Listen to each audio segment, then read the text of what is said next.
Donald Trump no se rinde. Son 2 semanas después que el demócrata Joe Biden declaró la victoria a la elección presidencial. El mandatario todavía parece buscar opciones para revertir el resultado. Hoy se reunió con legisladores republicanos del estado de Michigan que todavía deben certificar el resultado. Mientras tanto, Georgia anunció tras un reconteo de los votos que la victoria es de Biden. El huracán Iota, que ya se disipó tras dejar más de 40 fallecidos en Colombia y Centroamérica, ha hecho además que unos 200.000 habitantes de Nicaragua, Honduras y El Salvador tengan que dormir en albergues. El presidente hondureño declaró el estado de calamidad y pidió ayuda internacional para reconstruir su país. En el Día Internacional de los Derechos de los Niños, el Fondo de la ONU para la Infancia alertó sobre las repercusiones de la pandemia a largo plazo en la vida de toda una generación de menores, a medida que la situación amenaza con causar daños irreversibles a la educación, la nutrición y el bienestar global. Además, recomendó que con las medidas adecuadas es mejor mantener las escuelas abiertas. Tenemos análisis en esta emisión de noticias. Muy buena noche, gracias por continuar con nosotros en France 24, soy Raúl Blanco, un gusto saludarlos. Comenzamos este informativo en Estados Unidos, donde el presidente Donald Trump continúa su pulso por revertir los resultados de las elecciones estadounidenses. Tras alegar durante semanas un fraude electoral, el mandatario se ha reunido con legisladores del decisivo estado de Michigan, mientras que el principal funcionario electoral de Georgia certificó que los resultados electorales que muestran a Joe Biden ganó las elecciones presidenciales es irreversible. Informe de Natalia Plaza Suárez.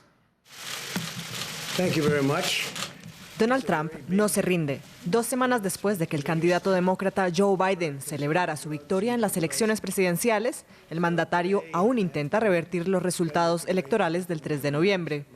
Este viernes, Trump está reunido con los 2 líderes republicanos del Congreso de Michigan. Una simple reunión de trabajo, según ellos. Esta no es una reunión de promoción, no habrá nadie en la campaña allí. Él se reúne habitualmente con legisladores de todo el país. Pero el encuentro se lleva a cabo cuando el presidente busca convencer a los jueces electorales de ese estado de no validar los resultados electorales que dan la victoria a Joe Biden. Tras ello, algunas fuentes apuntan a un plan de Trump para que el Congreso estatal, afín al presidente, seleccione los delegados electorales del estado. Entre tanto, el decisivo estado de Georgia confirmó la victoria del candidato demócrata tras un reconteo de los votos. Al trabajar como ingeniero a lo largo de mi vida, he vivido bajo el modelo de que los números no mienten. Como secretario de Estado, creo que los números que hemos presentado hoy son correctos. Los números reflejan el veredicto del pueblo, no una decisión de la oficina del secretario de Estado o de nuestras cortes o de otras campañas. Quiero hacer todo lo que pueda para construir la confianza de los votantes en nuestro sistema electoral. Trump ahora puede solicitar un segundo recuento. Tanto Georgia como Michigan son 2 estados claves de las elecciones, ya que cada uno otorga 16 votos electorales del total de 270 necesarios para convertir a uno de los 2 candidatos en el nuevo presidente de Estados Unidos. Varias personas fueron baleadas en un centro comercial en Wisconsin, en Estados Unidos. No está claro cuántas personas han recibido disparos, pero el alcalde de la ciudad de Wauwatosa indicó que no se habrían presentado víctimas mortales. Según informes locales, un hombre armado abrió fuego en el Mayfair Mall en Wauwatosa, ubicado a 11 kilómetros al norte de Milwaukee. Se cree que el sospechoso sigue prófugo y los equipos SWAT están buscándolo por el centro comercial y los alrededores. La farmacéutica Pfizer envió una solicitud a la Administración de Alimentos y Medicamentos de Estados Unidos para que autorice el uso de su vacuna contra el coronavirus como medida de emergencia. El anuncio era esperado desde hace varios días atrás, luego de la publicación de los resultados del ensayo clínico en marcha desde julio con 44.000 voluntarios en varios países y según los cuales la vacuna tendría una eficacia del 95% sin efectos secundarios graves. Para el director ejecutivo de Pfizer, hoy es un día histórico y de celebración. Protestas en varias ciudades de Brasil contra el brutal asesinato de un hombre negro a manos de 2 guardias de seguridad en un supermercado, un episodio que han comparado con el del estadounidense George Floyd. Se trata de João Alberto Silveira Freitas, de 40 años, quien murió la noche del jueves tras recibir golpes por parte de los vigilantes de este supermercado en la sureña ciudad de Porto Alegre. Las brutales agresiones capturadas en fotos y videos que fueron difundidas en las redes sociales. Por su parte, el vicepresidente del país negó que se trate de un caso de racismo y afirmó que en Brasil no existe la discriminación racial.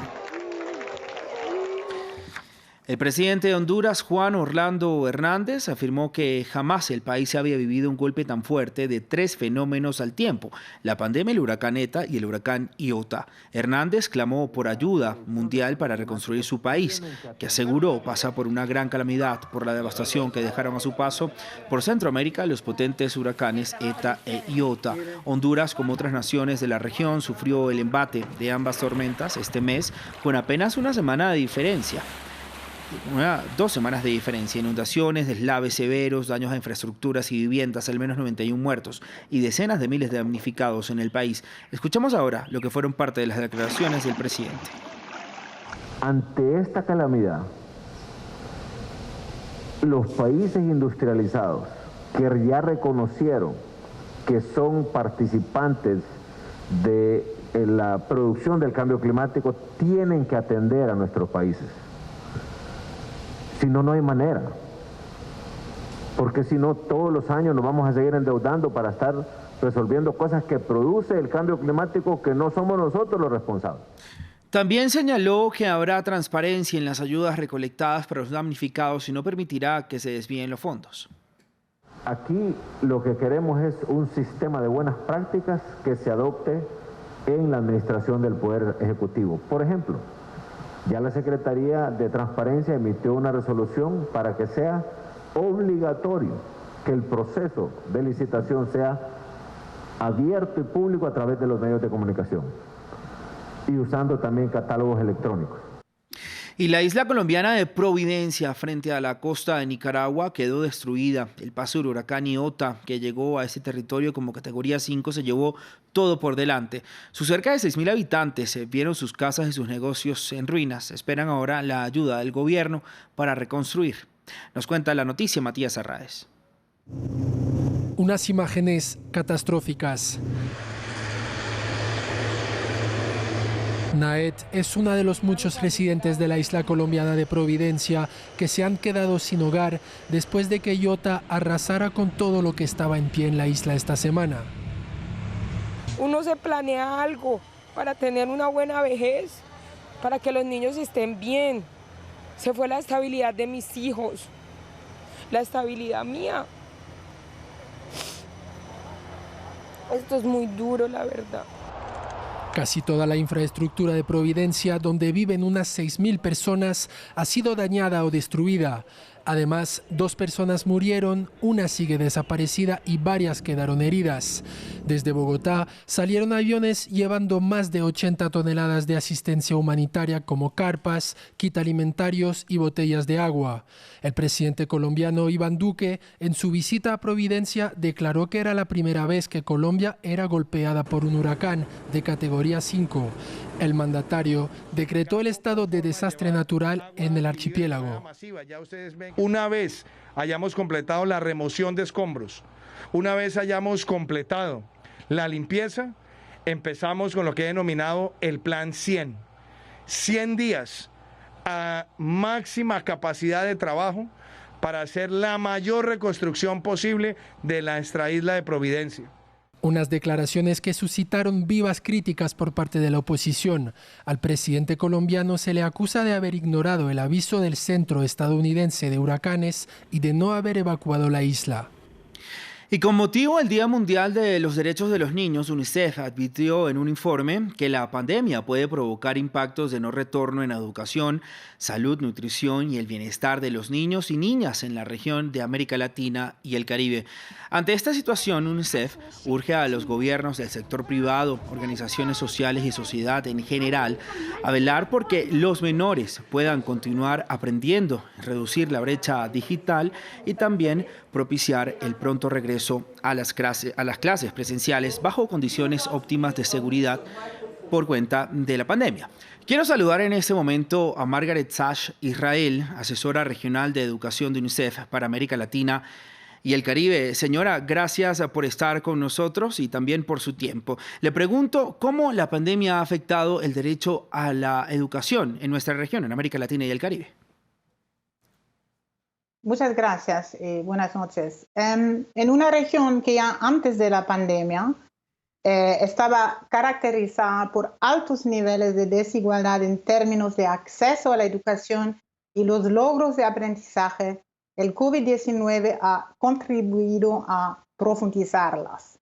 Por un lado, el cierre prolongado de las escuelas hace probable que más de 3 millones de estudiantes interrumpan definitivamente su trayectoria educativa y no regresen a las aulas tras la pandemia.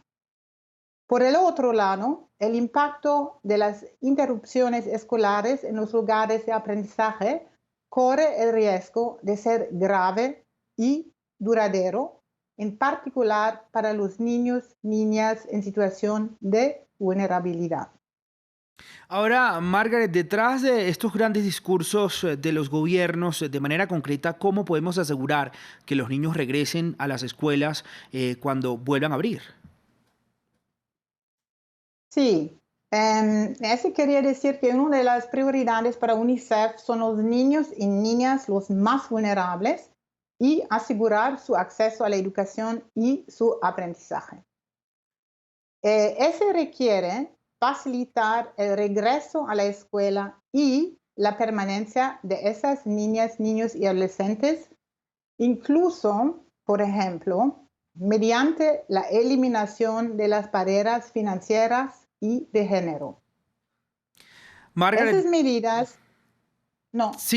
medidas podrían incluir asistencia, por ejemplo, en efectivo y con cupones para hogares vulnerables.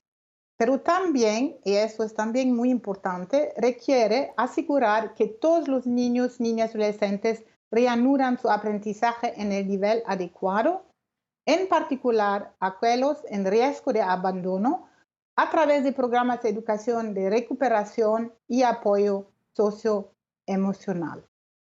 Margaret, gracias por su tiempo y por estar aquí con nosotros en France 24. Que tenga usted una feliz resto de noche. Nosotros continuamos con más información en el estudio. El Senado mexicano ha aprobado una normativa que regula el uso y la comercialización de la marihuana. Ahora falta la aprobación de los diputados y de lograr la despenalización. México se colocaría como el tercer país después de Uruguay y Canadá en regular el cannabis recreativo. México da el primer paso hacia la legalización de la marihuana. El Senado ha dado luz verde a la ley federal para la regularización del cannabis, que todavía tendrá que pasar por la aprobación de la Cámara de Diputados. De seguir adelante, se sumaría a Uruguay y Canadá, donde está despenalizada. Esta propuesta permitiría el consumo recreacional, la creación de un órgano de control federal y el cultivo propio. Numerosos activistas se han pronunciado en pro a la reforma legal. Esto nos daría un gran impulso a nivel internacional para posicionarnos como lo que somos, la industria principal de la cannabis en el mundo. En noviembre de 2015, la Suprema Corte falló por primera vez a favor del uso lúdico del estupefaciente. Desde entonces, el ente habría emitido 5 sentencias similares.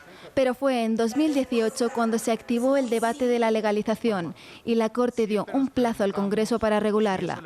Los detractores de la ley alegan que esta fomentaría la dependencia en menores y daría mayor poder a los cárteles, que tienen el control mayoritario de la droga. Sin embargo, los consumidores defienden que su prohibición va en contra del libre desarrollo de la personalidad. Y el proyecto de ley que han presentado hasta ahorita no resuelve los temas de las violaciones al derecho de libre desarrollo de la personalidad. Entonces, esto es lo que se tiene que reformar, la planta se tiene que despenalizar, es lo que nosotros exigimos: cultivo libre, posesión libre, espacios compartidos en igualdad y un trato digno. Falta por ver cuál será el próximo paso del gobierno de AMLO al respecto. Y de esta manera llegamos al final del informativo en France 24. Continúe con nosotros para más actualizaciones de noticias. Continúe con nosotros. Buenas noches y hasta pronto.